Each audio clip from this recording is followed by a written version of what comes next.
नमस्कार। एमजी अध्ययन पॉइंट पर एक बार फिर आपका हार्दिक अभिनंदन है।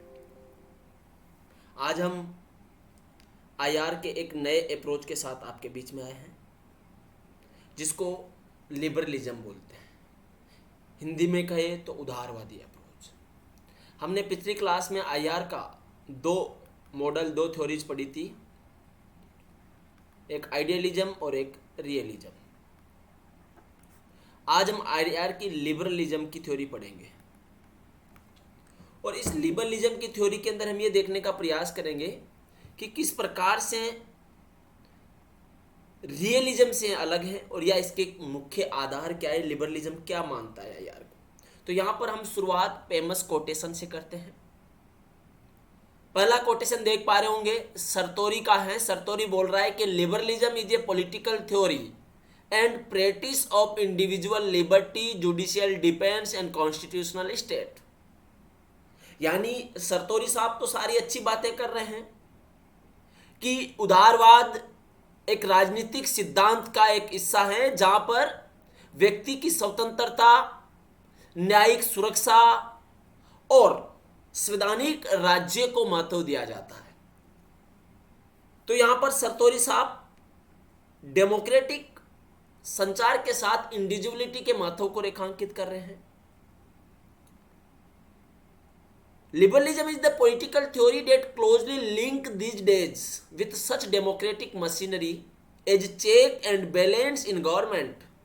एक ऐसी machinery, check and balance in government, an uncontrollable press यानी जो मीडिया है उसको कोई कंट्रोल ना करे, ए रेस्पॉन्सिबल पार्टी सिस्टम जहां लोगों का इंपॉर्टेंस हो, population that live without the fear और आर्बिट्रेटरी अरेस्ट, मनमानी गिरफ्तारी पर रोक हो। इन सब आयामों को लिबरलिज्म मानता है। यानी लिबरलिज्म व्यक्ति के महत्व को रेखांकित करता है, व्यक्तिवाद के महत्व को रेखांकित करता है। A liberal is the one where most actions of government are taken by consent of at least the majority of population. K R. Mingo क्या कह रहे हैं के.आर. मिंगो साहब कि लिबरलिज्म एक प्रक्रिया है सरकार की जहां व्यक्ति के कंसेंट को और मेजॉरिटी ऑफ पॉपुलेशंस के डायमेंशंस को आधार दिया जाता है। यहां पर यानी कहेंगे हम क्या कहेंगे, डेमोक्रेसी। डेमोक्रेसी में भी तो यही होता है ना, मेजॉरिटी ऑफ गवर्नमेंट को महत्व दिया जाता है। I prepare a liberal dictator to a democratic government without the liberalism. Friedrich Hayek साहब कह रहे हैं कि I prepare a liberal dictator. अगर एक लिबरल डिक्टेटर मिल जाए एक डेमोक्रेटिक सरकार को विदाउट लिबरलिज्म, वो भी मैं उसको प्रिपेयर करूंगा। तो सामान्य तौर पर यहाँ पर उदारवाद के बारे में कुछ बातें हमें रखने का प्रयास किया है। मित्रों, लिबरलिज्म की हम बात करते हैं या उदारवाद की हम बात करते हैं तो कई लोग कहते हैं कि जो उदारवाद का जो सिद्धांत है ये आदर्शवाद के साथ मिलता जुलता है। हमने आदर्शवाद की क्लास ले ली, वुड्रो विल्सन का सहयोगात्मक नेचर, और मानते हैं कि उदारवाद नैतिकता को मानता है, मोरालिटी को मानता है, नैतिकता को मानता है। यानी कि सत्यमेव जयते,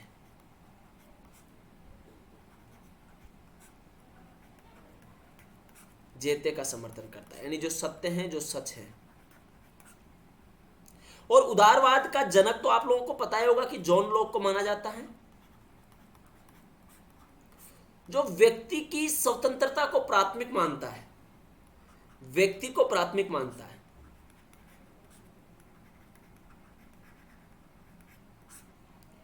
व्यक्ति को प्राथमिक मानता है, बोलता है कि व्यक्ति विवेकशील प्राणी है। व्यक्ति एक विवेकशील प्राणी है और वह तार्किक है, उसको वह नैतिक नियमों को मानता है और वह स्वभाव से अच्छा होता है। आपने हमारा पुराना वीडियो देखा होगा जिसमें भी हमने ये बताने का प्रयास किया है कि जॉन लॉक व्यक्ति के स्वभाव को अच्छा मानता है, व्यक्ति स्वभाव से अच्छा होता है। तो उदारवाद की जो संकल्पना है या उदारवाद के जो पिता हैं वह जॉन लॉक को माना जाता है। और उदारवाद की संकल्पना व्यक्तिवाद के साथ जुड़ी हुई है, इंडिविजुअलिटी के साथ जुड़ी हुई है। इंडिविजुअलिटी के साथ इसलिए जुड़ी हुई है क्योंकि उदारवाद पूरी तरह से नैतिकता की बात करता है, तार्किकता की बात करता है, और तार्किकता के अंदर सामाजिक आयामों के तहत यह माना जाता है कि मनुष्य नैतिक है, स्वभाव से अच्छा है और वह सहयोग पर विश्वास रखता है। यानी कि लड़ाई झगड़े की जगह किस पर विश्वास रखता है? सहयोग पर विश्वास करता है। क्योंकि अगर हम अंतर्राष्ट्रीय संबंधों में लिबरल अप्रोच को समझने की तरफ जब बच्चों बढ़ेंगे, तो आप यहां पर यह समझिए कि पहले आपको लिबरलिज्म के बारे में तो पता होना चाहिए, और लिबरलिज्म के बारे में अगर पता होगा तभी तो आप उसको अच्छे से समझ पाओगे, आगे काम कर पाओगे। तो यहां पर आपने उदारवाद के एक छोटे से आयाम को समझने का प्रयास किया, और उदारवाद का एक महत्वपूर्ण चीज, जो सबसे अच्छी चीज यह मानी जाती है कि उदारवाद प्राथमिकता व्यक्ति को देता है सबसे पहले, और व्यक्ति के बाद में संस्थाएं आएगी। जो इंस्टीट्यूशंस हैं, पहले व्यक्ति आएगा, व्यक्ति के बाद संस्थाएं आएगी। पहले व्यक्ति का इंपॉर्टेंस होगा, उसके बाद संस्थाओं का इंपॉर्टेंस होगा। तो उदारवाद पहले व्यक्ति को इंपॉर्टेंस देता है, बाद में संस्थाओं को इंपॉर्टेंस देता है। जबकि यथार्थवाद के अंदर हम क्या कहेंगे? लड़ाई की बात करता है, पावर की बात करता है, जबकि ये बोलता है सहयोगात्मक तरीके से बात करता है कि मनुष्य का नेचर होता है, अच्छा नेचर होता है, वो अपनी सुरक्षा चाहता है, अच्छे तरीके से काम करना चाहता है। तो अंतर्राष्ट्रीय राजनीति में अगर उदारवादियों की मूल थीम पर हम बात करें तो इसको 3-4 पॉइंट में आप समझ सकते हो। पहली चीज, उदारवादी अंतर्राष्ट्रीय राजनीति में नैतिकता की बात करते हैं। यानी कि नैतिकता का मतलब यह है कि जहां पर सबका भला हो, किसी का नुकसान ना हो। तो पहली चीज यह है कि उदारवादी अंतर्राष्ट्रीय राजनीति में नैतिकता की वकालत करते हैं। दूसरी चीज है कि उदारवादी अंतर्राष्ट्रीय राजनीति में सहयोग का समर्थन करते हैं।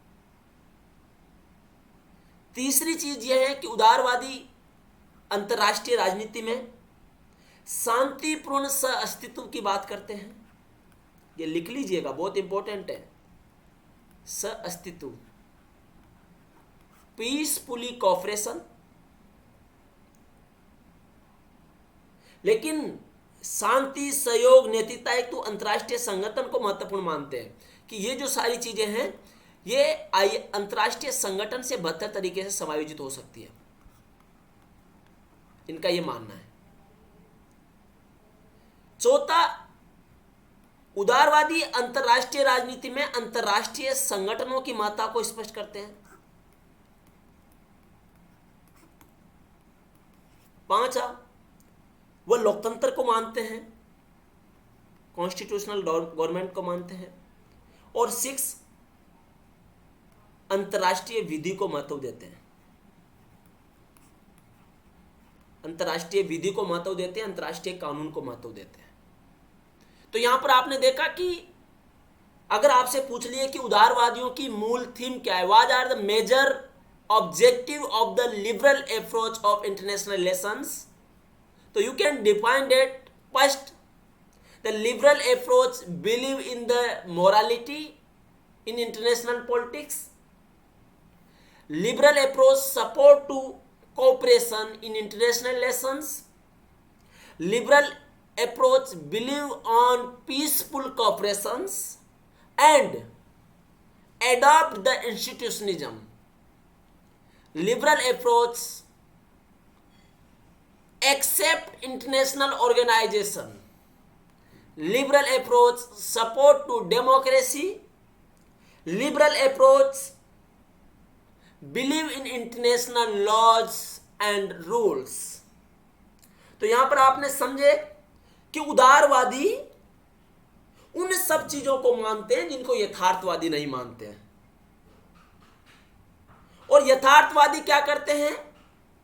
नैतिकता, अंतर्राष्ट्रीय संगठन, विधि, लोकतंत्र कुछ नहीं मानना है, पावर प्राप्त करना है। और पावर प्राप्त करने के लिए किस स्तर तक जा सकते हैं, हम जाएंगे। उदारवादियों का कहना है कि अंतरराष्ट्रीय राजनीति में एक राज्य का दूसरे राज्य के बीच में विरोधाभास बिल्कुल भी नहीं है। उनके अंदर सहयोग की भावना है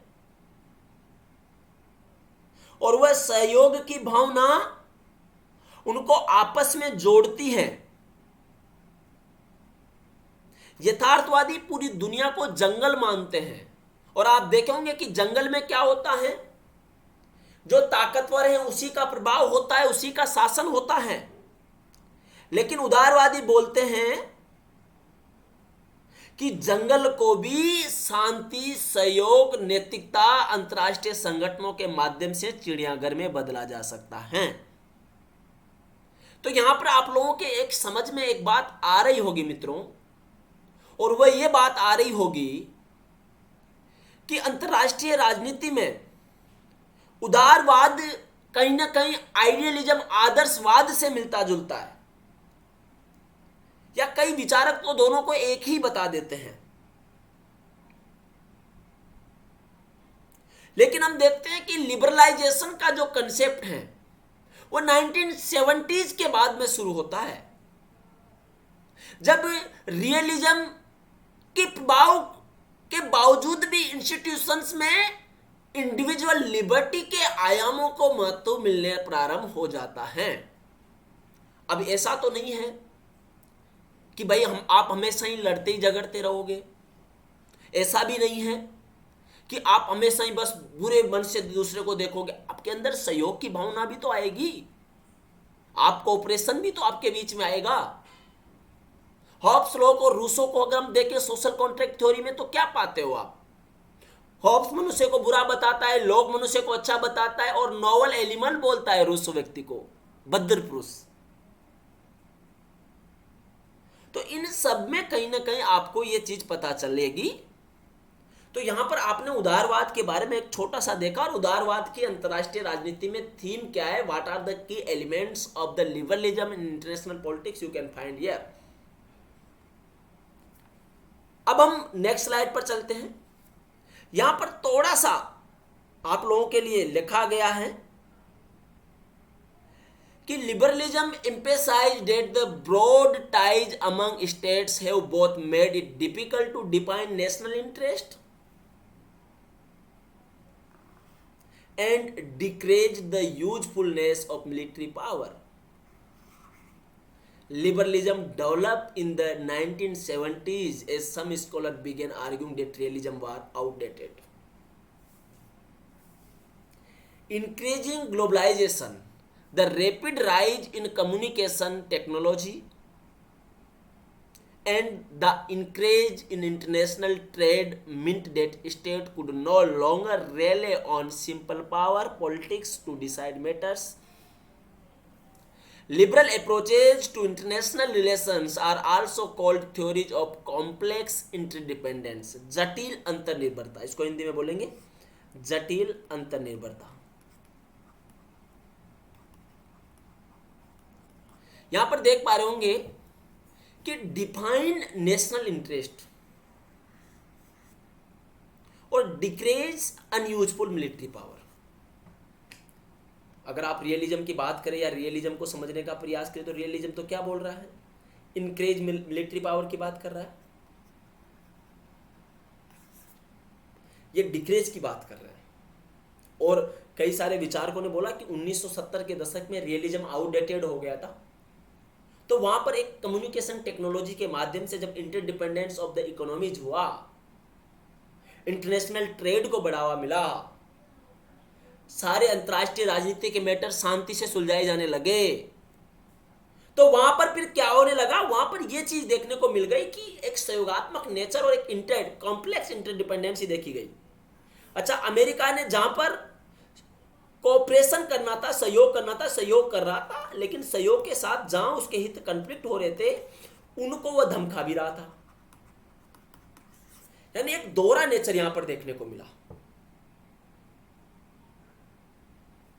तो यहां पर उदारवाद एक मूल्य के रूप में भी बात कर रहा था, और उदारवाद एक संस्था, एक व्यवस्था के रूप में भी काम कर रहा था। एक मूल्य के रूप में उदारवाद को अगर हम समझे, एक वैल्यू के रूप में अगर उदारवाद को हम समझे तो यहां पर आप समझेंगे तो ये व्यक्ति की डिग्निटी की बात करता है, गरिमा की बात करता है, डिग्निटी की बात करता है, व्यक्ति की स्वतंत्रता की बात करता है,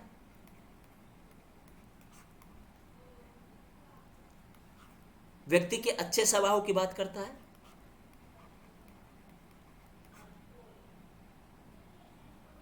और अच्छे स्वभाव में यह है कि दूसरे के प्रति सद्भावना रखे। वही दूसरी ओर अगर हम देखें तो उदारवाद यह बताने का प्रयास कर रहा है कि मनुष्य का जो मूल्य है वह अच्छा है, उसकी अपनी एक गरिमा है, और उस गरिमा के साथ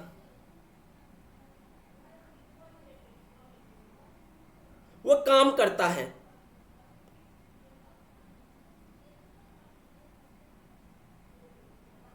तो मूल्य के रूप में उदारवाद के ये आयाम हमें देखने को मिल रहे हैं।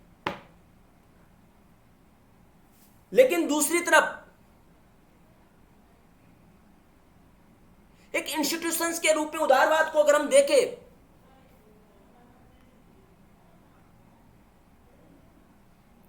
तो यहां पर आप ये देखोगे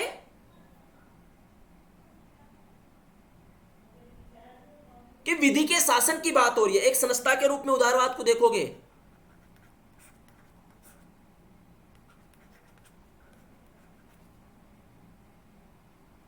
तो विधि के शासन के रूप में यहां पर आप देखोगे तो यहां पर पहली बात तो रूल ऑफ लॉ की बात हो रही है।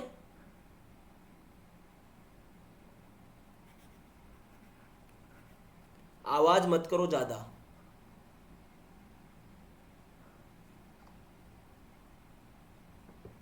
रूल ऑफ लॉ की बात हो रही है, कानून के शासन की बात हो रही है। वह उधर पीछे से आवाज आ रही है इसलिए मुझे बोलना पड़ा। आप लोगों को नहीं कह रहा हूं क्योंकि फिर आप लोगों के क्लास में डिस्टर्ब हो जाएगा। लोकतांत्रिककरण की बात करते हैं।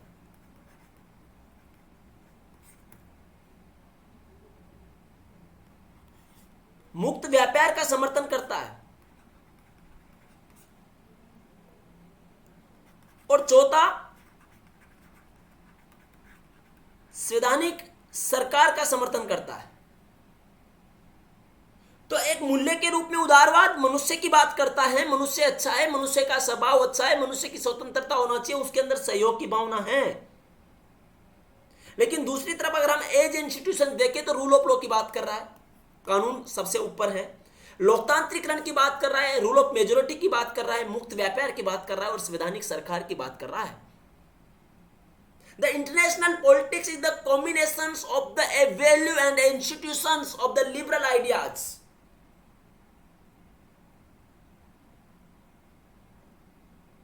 The John Locke believe in that the human nature is selfless, human nature is cooperative, and the human nature always believe in the institutions and the new concept and new approaches, new vision.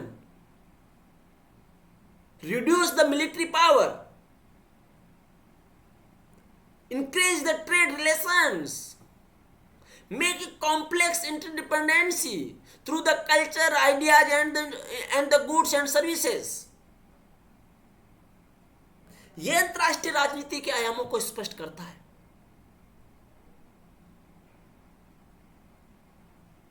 और उदारवादी विचारकों के पूर्ववर्ती के रूप में हम देखें तो जॉन लॉक ने कहा था, ये आप लोग लिख लीजिएगा, मैं जो बोल रहा हूं मैं लिख कम रहा हूं, बोल ज्यादा रहा हूं, तो ये आप लोगों के लिए बहुत जरूरी है। जॉन लॉक ने कहा था पहली बार कि समाज अराजक प्रवण नहीं है, बल्कि समाज में शांति व सहयोग की प्रवृत्ति विद्यमान रहती है। और समाज में जितने भी विद्यमान विवाद हैं, जितने भी विद्वान आइडियाज हैं या कॉन्फ्लिक्ट हैं, उन सबको शांतिपूर्ण व लोकतांत्रिक तरीके से निपटाया जा सकता है। तो जॉन लॉक ने यहां पर बोला कि शांतिपूर्ण स्थिति की बात की, व्यक्ति के शांतिपूर्ण नेचर को स्पष्ट करने का प्रयास किया।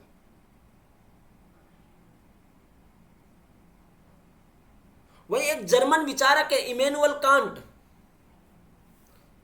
नैतिकता पर भी उनके बहुत बड़े विचार हैं।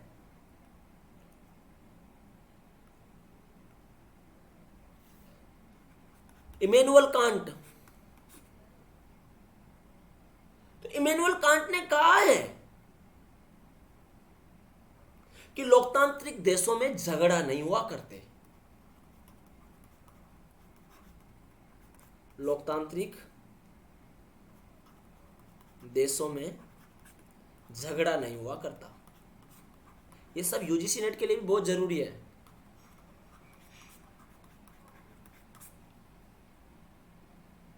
यानी यहां पर भी एक कहीं ना कहीं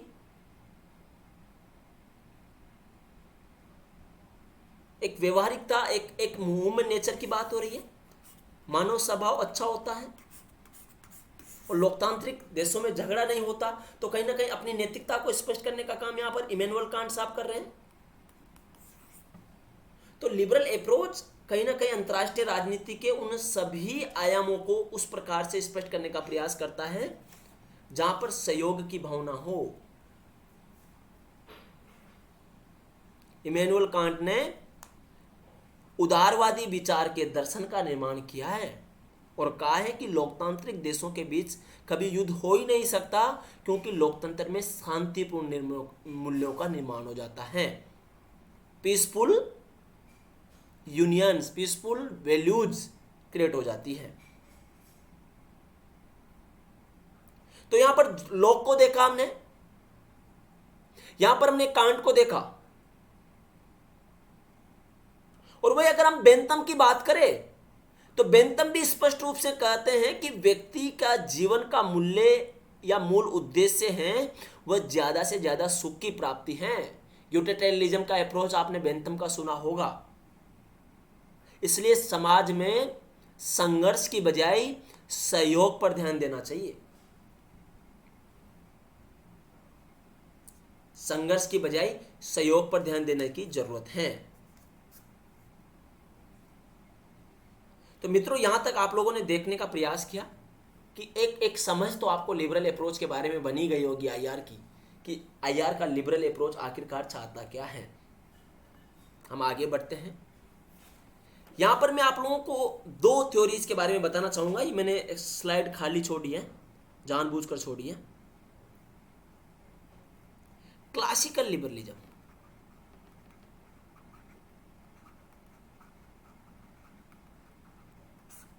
शास्त्रीय उदारवाद,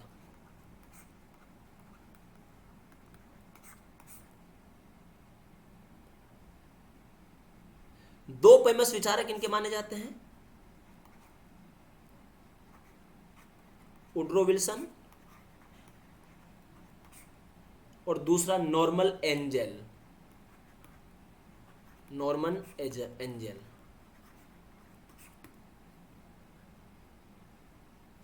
आपको पता है कि अमेरिका के राष्ट्रपति थे, और हमने आइडियलिज्म के अंदर इनको पढ़ने का प्रयास किया है। अंतर्राष्ट्रीय राजनीति में नैतिकता के प्रयोग पर बल देते हैं, और उन्होंने भी सभी राज्यों के लिए आत्म निर्धारण, सेल्फ डिटर्मिनेशन की थ्योरी का समर्थन किया है। आत्म निर्धारण के सिद्धांत का समर्थन किया है। अर्थात स्वतंत्रता देना चाहिए, सभी देशों को प्राधान्यता नहीं देना चाहिए। लिबरल अप्रोच भी यही कह रहा है। यानी जो लोग की लिबरल थ्योरी को हम समझेंगे तो बोलते हैं कि स्वतंत्रता होनी चाहिए, तो बोलते हैं कि राष्ट्रों को पराधीन नहीं रखना चाहिए, उनको आत्म निर्धारण करना चाहिए, वो कैसे अपने देश की अर्थव्यवस्थाओं को चलाते हैं।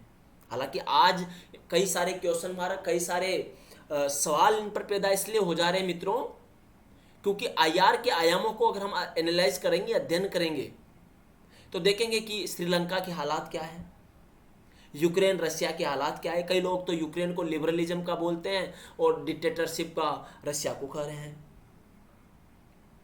तो यहां पर वुड्रो विल्सन ने हथियारों की कटौती पर जोर दिया। और अंतर्राष्ट्रीय संगठनों पर ध्यान दिया। आपको पता है 1919 में लीग ऑफ नेशन की स्थापना की, और लोकतंत्र के प्रसार के साथ ही उन्होंने कहा कि अंतर्राष्ट्रीय विधि पर फोकस करना चाहिए, अंतर्राष्ट्रीय विधि का ध्यान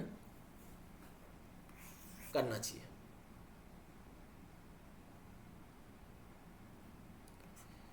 नॉर्मन एंजल ने भी सहयोग पर फोकस किया और बोला कि व्यापार से और सहयोग प्रगाढ़ हो सकते हैं, तो इसलिए मुक्त व्यापार की व्यवस्था की बात की। तो शास्त्रीय उदारवाद या क्लासिकल लिबरलिज्म में अंतर्राष्ट्रीय सिद्धांतों में अगर आपको दो विचारकों का नाम पूछ लिया जाए तो आप याद रखना, एक है वुड्रो विल्सन, दूसरा है नॉर्मन एंजल। तो यह आपको क्लासिकल लिबरलिज्म के बारे में पता चल गया।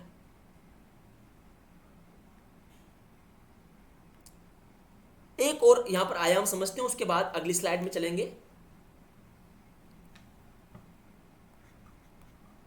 संस्थागत उदारवाद, इसको हम वर्तमान उदारवाद भी बोलते हैं।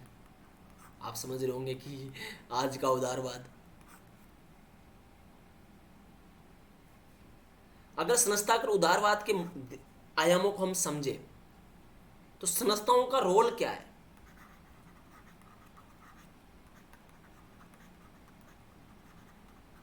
आज देखिए United Nation Organization, WTO,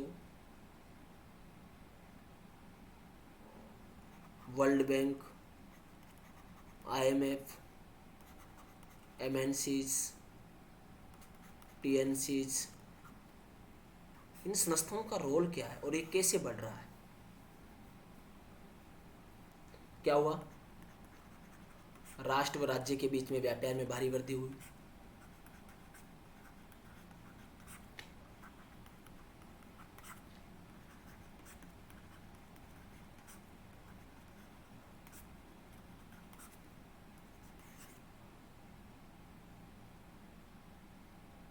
Germany और जापान का जैसे उत्थान हुआ था, अपसराइज हुआ था, तो उसने भी कहीं ना कहीं यथार्थवाद को जुटला दिया था। गैर राज्य अभिकर्ताएं का प्रभाव देखकर किस प्रकार से बढ़ रहा है।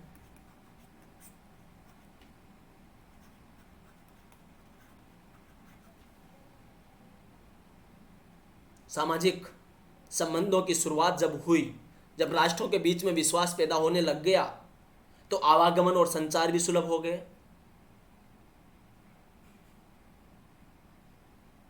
परंपरागत उदारवाद जहां राज्यों के बीच में सहयोग की बात कर रहा है, क्लासिकल लिबरलिज्म तो यहां पर इंस्टीट्यूशनल या नव लिबरलिज्म क्या बात कर रहा है, व्यापार में सहयोग की बात कर रहे हैं।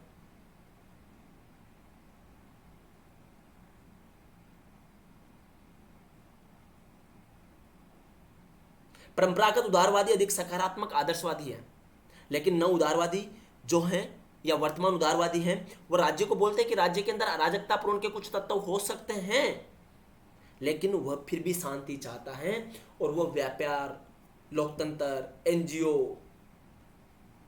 इन सबके माध्यम से एक ऐसी व्यवस्था लाना चाहते हैं जहां सब अच्छा हो, जहां पर सबका सही तरीके से काम हो। तो यहां पर हमने देखा लिबरलिज्म का इंस्टीट्यूशनलिज्म का रूप भी देखा और क्लासिकल भी देखा। न्यू लिबरलिज्म तो आज हम नहीं पढ़ेंगे मित्रों, लेकिन आपको एक लिबरल थ्योरी ऑफ IR का आइडिया यहां पर लग जाएगा। मैंने यहां पर और शॉर्ट करने का प्रयास किया है। देखिए, लिबरलिज्म हैज 3 कोर बिलीफ्स। आपने अभी तक तो समझ ही लिया होगा, इतना सब कुछ हमने पढ़ाई दिया कि state are the main actor in the international system, राज्य की भूमिका है। अब मान लीजिए रशिया और यूक्रेन का मामला भी चल रहा है, युद्ध चल रहा है, तो अगर इन दोनों में ही सहयोग हो तो वॉर स्टॉप हो सकता है। यानी युद्ध कौन शुरू कर रहा है, वॉर को स्टार्ट करने के पीछे किसका हाथ है? जनता का हाथ थोड़ी है, या जनता ने कुछ थोड़ी बोला है। यहां पर हाथ तो किसी और का ही दिख रहा है ना। तो एक डायमेंशन या एक आयाम अगर आप यहां पर एनालाइज करने का प्रयास करोगे तो ये देख रहे हैं कि इंटरनेशनल रिलेशंस का जो मेन एक्टर होता है वह लिबरलिज्म के अनुसार स्टेट होता है और स्टेट ही सारी भूमिकाएं भी निभाता है। The internal characteristic of each state very from the other and this shape of the state behaviour. International characteristic को अगर हम देखें किसी स्टेट के को, तो वहां पर भी आप एक चीज यहां पर स्पष्ट रूप से पा रहे होंगे कि राज्य का व्यवहार महत्वपूर्ण है, राज्य के व्यवहार के आधार महत्वपूर्ण हैं। Some governance model are very good but some is bad. यहां यूक्रेन की बात कर सकते हैं, यूक्रेन इसलिए भाई युद्ध अपना रहा है क्योंकि वो अपने सुरक्षा को बचाना चाह रहा है। या रसिया की बात कर सकते हैं। तो according to them good state are suppose to make peace while bad state seek the expend their power at the expense of other. अच्छे स्टेट जो होते हैं वो पीस को महत्व देते हैं, जबकि बुरे स्टेट जो हैं वो seek extend the power of expense other, अपने पावर को बढ़ाने की बात करते हैं, अपने पावर के आयामों को आगे ले जाने की बात करते हैं। There are three different but interconnected theoretical approaches. Economic interdependence, आप देखिए आर्थिक इंटरडिपेंडेंस किससे बढ़ रही है। आज क्या यूएसए की जो चीज़ें हैं वो इंडिया में भी आ रही हैं, यूएसए की जो चीज़ें हैं रसिया में भी जा रही हैं, और यहाँ की चीज़ें ये इंटरडिपेंडेंट, यहाँ की चीज़ों पर कुछ चीज़ों पर ये यहाँ से आयात कर रहा है, कुछ चीज़ें ये यहाँ से आयात कर रहा है। अब मान लीजिए कि आप लोग बर्गर तो खाते ही होंगे, मुंह में पानी ना आ जाए आप लोगों का बर्गर का नाम लेकर। तो ये बर्गर की जो संस्कृति है, ये पिज़्ज़ा की जो संस्कृति है, पिज़्ज़ा वो कहाँ से आई है? ये भारत के तो नहीं है, तो ये वहाँ से आई है। तो बर्गर और पिज़्ज़ा वाली संस्कृति को कहाँ से तुम लोग लाते हो? ये अमेरिका की देन है, वेस्ट की देन है। तो कहीं ना कहीं इकोनॉमिक इंटरडिपेंडेंसी बड़ी है। कुछ चीज़ों के लिए गेहूं का भारत आयात भी करता है, निर्यात भी करता था। 1950 के दौरान भारत आयात करता था, आज भारत निर्यात करता है। डेमोक्रेटिक पीस, अच्छा यूक्रेन में अशांति है तो उसका प्रभाव दुनिया पर पड़ा है, मिडिल ईस्ट में कुछ अशांति उसका प्रभाव दुनिया पर पड़ा है, अफगानिस्तान में अशांति उसका प्रभाव दुनिया पर पड़ा है। तो यहाँ पर लिबरलिज्म जो कह रहा है कि इकोनॉमिक इंटरडिपेंडेंसी से डेमोक्रेटिक पीस आती है, और ये इंटरनेशनल इंस्टीट्यूशंस का महत्वपूर्ण रोल है कि वो इस प्रकार की पीस को बनाए रखे, सहयोग को बनाए रखे, और जहां भी व्यवस्था में अराजकता का माहौल पैदा हो वहां पर वो इंटरवेंशन करे। Therefore, the ideal world order that liberal want to be one where democratic states are connected through the economic globalization. Liberalism बोल रहे हैं कि ग्लोबल इकोनॉमिक ग्लोबलाइजेशन के साथ जुड़े होना चाहिए, इकोनॉमिक ग्लोबलाइजेशन की भावना के साथ जुड़े होना चाहिए, और ये जो फंक्शंस है वो इंटरनेशनल ऑर्गेनाइजेशन इस प्रकार से इनको डील करे कि अंतर्राष्ट्रीय शांति, सुरक्षा ये सब आ जाए। तो यहां पर आप ये बात देख पा रहे होंगे कि लिबरलिज्म के जो कोर बिलीफ्स थे वो हमने आपके सामने रखा। यहां पर आपको एक छोटा सा एरो में दिख रहा होगा कि liberal school is based on the optimistic view of human nature. हमने बात कर ली है, ह्यूमन नेचर पर हमने बात कर ली है। इस चीज़ को मैंने पहले ही समझा दिया, ये रिपीट हो रही है, कोई बात नहीं। It share many commonalities with assumptions of realism like anarchy, competition, but they differ as liberalism assume that competition is conducted with larger frame of harmony के साथ होगा। they believe internationalism like cooperation and integration within the decentralized state system। आदर्शवाद में तो अब मान लीजिए realism की बात कर लीजिए, ये रियलिज्म है, हमने देखा पावर की बात करता है, संघर्ष की बात करता है, मिलिट्री को इंक्रीज करने की बात करता है, जबकि आइडियलिज्म क्या कहता है? शांति की बात करता है। या लिबरलिज्म सहयोग की बात करता है। ये सारी चीज़ें इसके अंदर देखने को मिलेगी आपको। It is influenced by scholar like John Locke who claim the wild man is self centred, has enough reason that guide him to take care of others. अच्छा, आप जा रहे हो, आज सपोज कर लिया आप जा रहे हो और कोई आदमी तड़पता हुआ रोड पर मिल जाता है, तो आपके अंदर से एक भावना आती है कि आप उस व्यक्ति का सहयोग करें, उस व्यक्ति के बारे में सोचे, उसको पानी पिलाए या उसकी स्थिति के बारे में जाने। ये ह्यूमन नेचर है आप लोगों का। आपके अंदर है भावना, क्योंकि आप सोशलाइजेशन का हिस्सा हो, आप सोसाइटी का हिस्सा हो। Immanuel Kant is in pamphlet 12 peace image the European without a war. Immanuel Kant ने अपने पेम्पलेट में ये कल्पना की कि यूरोप को विदाउट वॉर भी देखा जा सकता है, यूरोप में शांति भी देखी जा सकती है। नॉर्मा एंजल, अभी हमने पढ़ा था, वो क्या बात कर रहे हैं? The great inclusion tell the winning war is profitable is great illusion. यहां पर आप एक चीज देख रहे होंगे, इन्होंने क्या कहा है कि भाई ग्रेट इल्यूजन की जगह विनिंग ऑफ वॉर प्रॉफिटेबल हो सकता है। नॉर्मल एंजन ने तो कहा यह बात कि राज्यों के बीच सहयोग की भावना होनी चाहिए, और वॉर को जीतने के लिए वहां पर किस प्रकार की व्यवस्था है इसको भी तो देखना चाहिए। राज्यों के बीच बढ़ते व्यापार से भी तो सहयोग की प्रवृत्ति उत्पन्न हुई है। तो कहीं ना कहीं सहयोग की बात कर रहे हैं नॉर्मल एंजल साहब। और Woodrow Wilson gave 14 point to the perceptions of peace, शांति के 14 पॉइंट बताए वुड्रो विल्सन ने। तो ये लिबरलिज्म के आयाम है। हमने ये देख लिया है लिबरल इंस्टीट्यूशनलिज्म का महत्व, अभी हमने आपके सामने रखा था और आपने हमें यहां पर देखने का प्रयास किया है। फिर भी हम एक बार आपको रख देते हैं। It experts including Woodrow Wilson, Robert Cohen और जोसेफ नाई talking account from the social contract theory of Locke and Hobbes, liberal asserted that only construct of sovereign power can be citizen from the chaos of barbarianism. Woodrow Wilson suggests that the way anarchy has been contained in domestic politics, it can also be contained in the international sphere. Woodrow Wilson, it will be convert jungle of international politics into a zoo.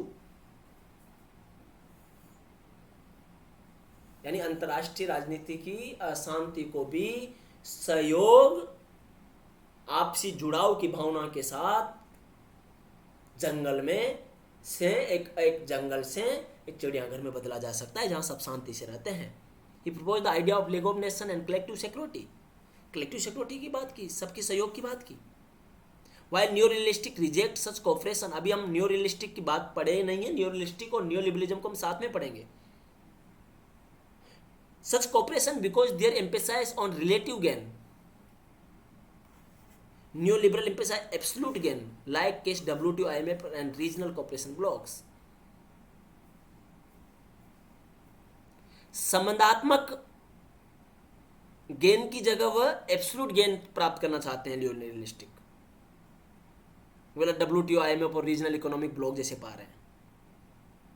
तो अगर हम core assumptions देके liberal institutionalism का,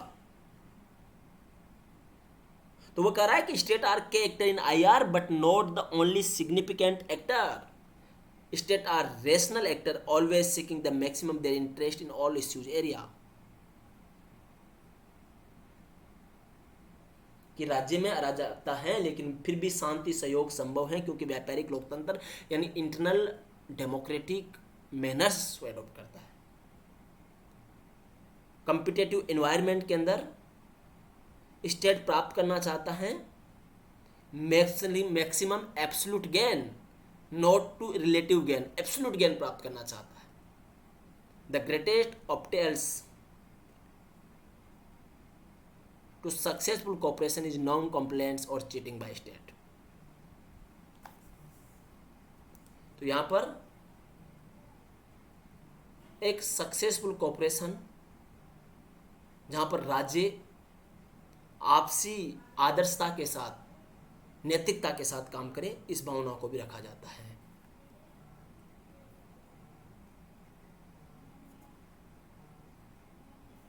और अगर हम बात करें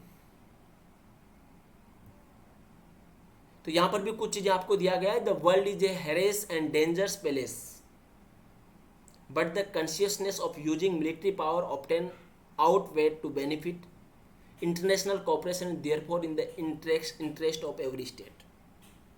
Military power is not the only form of power. Economic and social power matter a great deal too. Exercising economic power has proven more effective than exercising military power. Different states often have different primary interest. International rule and organizations can help foster cooperation, trust and prosperity. देखो मित्रों, सामान्य भाषा में अगर हम इसके पूरे के पूरे सिद्धांत को हम एनालाइज करते हैं तो जो चीज़ें हमने दोहराई हैं, 6 चीज़ें हमने स्टार्ट में दोहरा दी थी, वही हैं कि IR के लिबरल अप्रोच के 6 थीम्स हैं जो हमने आपके सामने रख दिए थे कि अंतर्राष्ट्रीय राजनीति में नैतिकता होना चाहिए, मोरालिटी होना चाहिए, अंतर्राष्ट्रीय राजनीति में सहयोग होना चाहिए, अंतर्राष्ट्रीय राजनीति में शांतिपूर्ण अस्तित्व की भावना होना चाहिए, अंतर्राष्ट्रीय राजनीति में अंतर्राष्ट्रीय संगठन ऐसे होना चाहिए जिनके ऊपर सभी की बिलीफ्स हो, अंतर्राष्ट्रीय संगठन के साथ लोकतंत्र होना चाहिए और अंतर्राष्ट्रीय विधि को महत्व दिया जाना चाहिए। और इससे उनकी मिलिट्री पावर, उनकी इंडिपेंडेंसी, उनकी इंटरनेशनल कोऑपरेशन, उनके स्टेट, हो सकता है कि राज्यों के स्टेट इंटरेस्ट अलग अलग हो और उन इंटरेस्ट के अंदर उनके आयाम, उनके डिविजन्स, उनकी सोच, उनके नजरिए भी अलग अलग हो सकते हैं, लेकिन उन नजरियों, उन सोच, उन विजन और उन आइडियाज के बाद भी इंटरनेशनलिज्म व्यक्ति को, IR का जो ये लिबरल अप्रोच है वो व्यक्ति को अच्छा मानता है और व्यक्ति के अच्छे और सहयोगी व्यवहार से ही वैश्विक दुनिया को जोड़ता है, जो वास्तविक तौर पर सबके भावना, सबके सहयोग की वकालत करती है। तो यहां तक हमने देखा, हमने कॉन्ट, बेंटम और उनके सबके आइडियाज को देखा, लिबरल अप्रोच को, IR को हमने समझने का प्रयास किया बहुत अच्छे से। अगर आप ध्यान से सुनोगे, लिखोगे नहीं, अगर सुनोगे तब भी आपकी समझ में आ जाएगी। यह आपका MG अध्ययन पॉइंट है, इसको आप सब्सक्राइब कर सकते हो, शेयर कर सकते हो। नेक्स्ट जो क्लास आप लोगों की होगी बच्चों, उसमें नियो लिबरल और नियो रियलिज्म, हम दोनों को समझाने का प्रयास करेंगे। हम सबसे पहले IR के मेजर अप्रोचेस को देख रहे हैं, उसके बाद में फिर हम आगे शीत युद्ध की तरफ बढ़ेंगे। तब तक के लिए नमस्कार, धन्यवाद। आशा करता हूँ कि आप लोगों को पसंद आया होगा। लाइक, कमेंट, शेयर ना करना भूलें। बहुत बहुत धन्यवाद।